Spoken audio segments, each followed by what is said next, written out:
Hi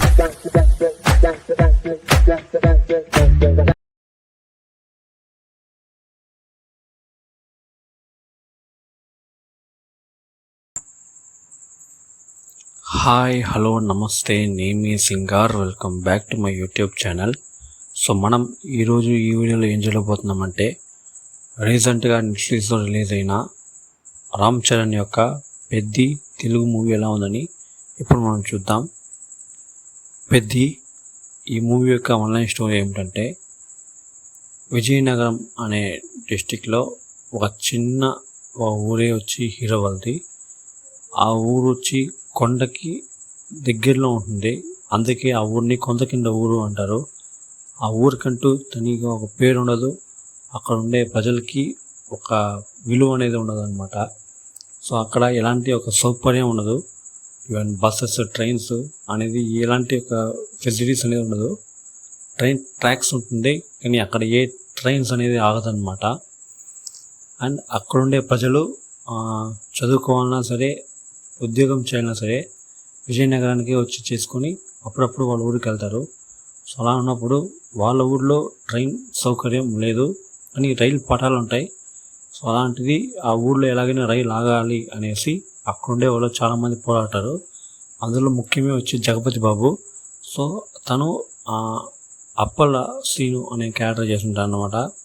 so ఆయన ఎలాగైనా ఆ ఊర్లకి ట్రైన్ అనేది ఆగాలనేసి చాలా ఏళ్ళగా సర్కార్కి, గవర్నమెంట్కి, గవర్నమెంట్ ఆఫీసర్స్కి లెటర్స్ అనేవి రాస్తూ ఉంటాడు, కానీ ఎవరు పట్టించుకోరు.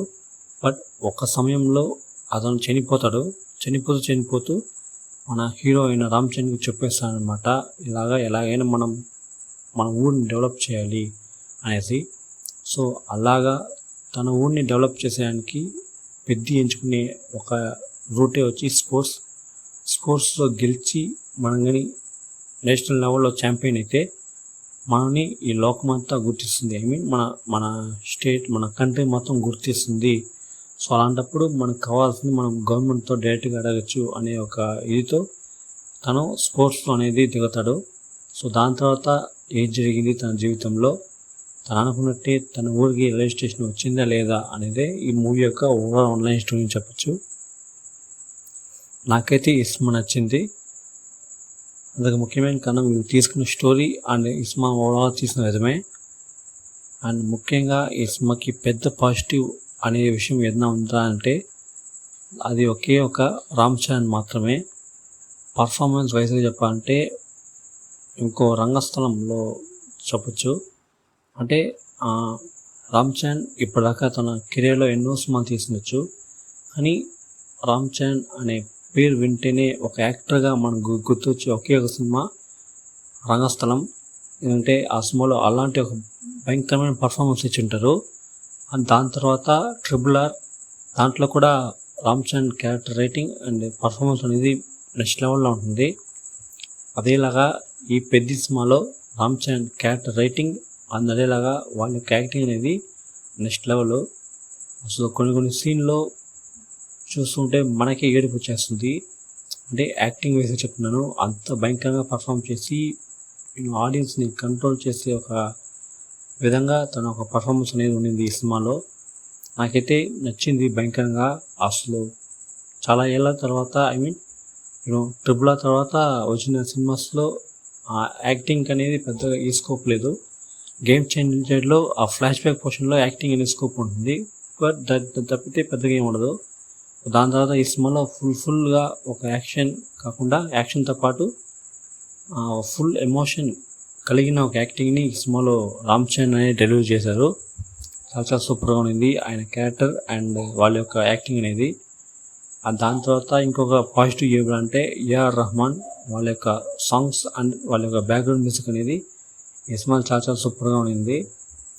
అండ్ దాని తర్వాత మిగతా క్యారెక్టర్స్ జాన్వీ కపూర్, అదేలాగా జగపతి బాబు, అదేలాగా శివరాజ్ కుమార్ గారు, ఇలా ఒక్కొక్క క్యారెక్టర్స్ చెప్పచ్చు. వాళ్ళ యొక్క క్యారెక్టర్ని వాళ్ళందరూ బాగానే చేశారు. ఈ సినిమా మరీ ఇంకా కొంచెం బాగా ఆడుండొచ్చు అనే ఒక ఫీలింగు. ఈ సినిమా అరౌండ్ 400 దగ్గర పై కలెక్ట్ చేస్తున్నా ఈ సినిమా వచ్చి జస్ట్ ఒక యావరేజ్ అని చెప్పొచ్చు ఓవరాల్గా. మేబీ కొంచెం ఎక్కువ సపోర్ట్ ఈ సినిమాకి వచ్చి ఉండొచ్చు అనేసి నాకు ఒక feeling. Maybe I'm not wrong. ఈ సినిమా థియేటర్స్లో సీన్స్ అనేది చాలానే ఉండింది అని చెప్పారు. అంటే ముఖ్యంగా ఈ సినిమా రిలీజ్ టైంలో ఒక చిన్న కాంట్రవర్సీ క్రియేట్ అయింది. అది ఏంటంటే హీరోయిన్ని కొంచెం ఎక్కువ గ్లామర్గా ఎక్కువగా చూపించారు అనేసి. దాని గురించి డైరెక్టర్ కూడా ఒక పోస్టర్ చేశారనమాట. ఇకపోయినా నా సినిమాస్లో అంత గ్లామర్గా ఎలాంటి ఒక హీరోయిన్ని చూపిననేసి. ఓటీటీలో మరీ అంతగా ఏం లేదు, నేను విన్నంతవరకు చెప్తానా. నేను థియేటర్స్ సినిమా చూడలేదు, ఇప్పుడే ఓటీటీలోనే చూశాను. నా వరకైతే సినిమా నచ్చింది. మీకు ఎలా ఉండిందో అనేది మీకు చూసి మీ కాన్సెప్షన్ తెలియజేసుకోండి. ఈ సినిమా థియేటర్స్లో ఎంతమంది చూశారని మీకు చెప్పండి. అండ్ మీకు ఈ సినిమా ఎలా అనిపించింది, నచ్చింది లేదా అనేసి కామెంట్ సెక్షన్లో తెలియజేసుకోండి. ఈ సినిమా చూడకుండా ఉంటే ఇప్పుడు ఈ సినిమా నెట్ఫ్లిక్స్లో తెలుగులో స్ట్రీమ్ అవుతుంది. అండ్ చూడాలనుకుంటే మాత్రం చెక్ చేసి చూడండి. ఒక మంచి sports movie with commercial package అని చెప్పచ్చు. మేబీ కమర్షియల్ ఎలిమెంట్స్ లేకుండా జస్ట్ స్టోరీ పైనే తీసుకుంటే ఇంకొంచెం బాగుంటుందో ఏమో. కమర్షియల్ ఎలిమెంట్స్ యాడ్ చేస్తానేసి వీళ్ళు చేశారేమో. ఎనీవేస్ నాకైతే సినిమా నచ్చింది. ఓవరాల్గా ఒక మంచి మూవీ. చూడాలనుకుంటే మాత్రం ఇప్పుడు ఈ సినిమా నెట్ఫ్లిక్స్లో అవైలబుల్గా ఉంది, చెక్ చేసి చూడండి. సో అంతే, ఈ వీడియో మీకు నచ్చింది అనుకుంటా. అలా నచ్చినట్టయితే మాత్రం వీడియో లైక్ చేసుకోండి మర్చిపోకుండా. అదేలాగా నా ఛానల్ సబ్స్క్రైబ్ చేసుకోండి, పక్కన బెల్ ఐకాన్ క్లిక్ చేసుకోండి. అప్పుడు నేను వీడియో మీకు నోటిఫికేషన్ వస్తాయి. అదేలాగా మన ఛానల్ సబ్స్క్రైబ్ చేసిన తర్వాత ప్లేలిస్ట్ అనే ఆప్షన్ ఉంటుంది, దాన్ని క్లిక్ చేసి మీకు చాలా సెగ్మెంట్స్ అండ్ చాలా వీడియోస్ వస్తాయి. వాటిని చూసి ఎంజాయ్ చేయండి. మన సోషల్ మీడియా పేజెస్ అయినా ఇన్స్టాగ్రామ్ పేజ్ అండ్ ఫేస్బుక్ పేజ్ని కూడా ఫాలో చేసి పెట్టుకోండి. నేను అందరిలోనూ వీడియోస్ వేస్తున్నా, చూసి ఎంజాయ్ చేయండి. ఇంకొక వీడియోతో నేను మీ ముందు, అంతవరకు నేను మీ సింగార్. Thank you, bye.